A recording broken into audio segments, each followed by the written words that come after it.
Hi everyone. In this short video, I'd like to point out to the main resources you might need for sequencing and share how we do sequence analysis for our research projects.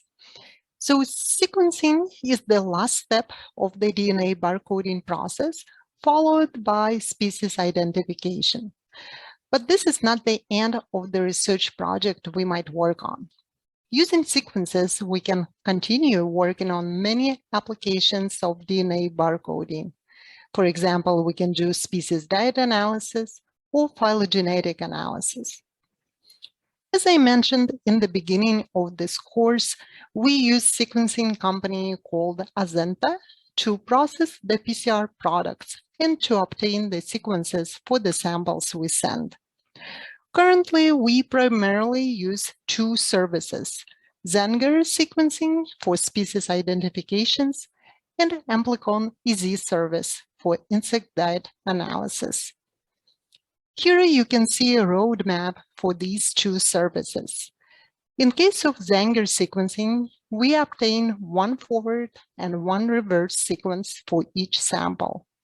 Using sequencing various tools, we edit and align sequences, and then we use BLAST engine in NCBI GenBank to identify the species.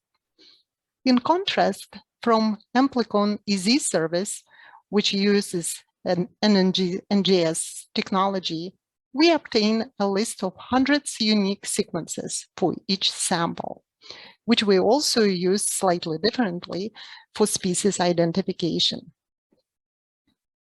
There are many tools for sequencing analysis out there. Our course doesn't focus on sequencing analysis in detail.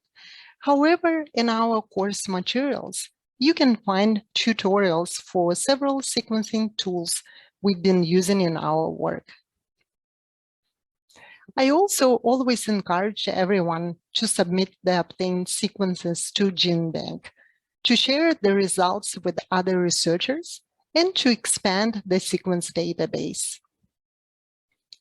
If you are watching this slide, that means you have almost completed our course. Congratulations, and thank you for taking our course. I hope you enjoy it, and I hope you can apply your new skills in your research as well. Before you're done, please check out the feedback from our lab mates on their DNA barcoding experience. You might find some helpful tips there too. And of course, keep learning, because everything is so interesting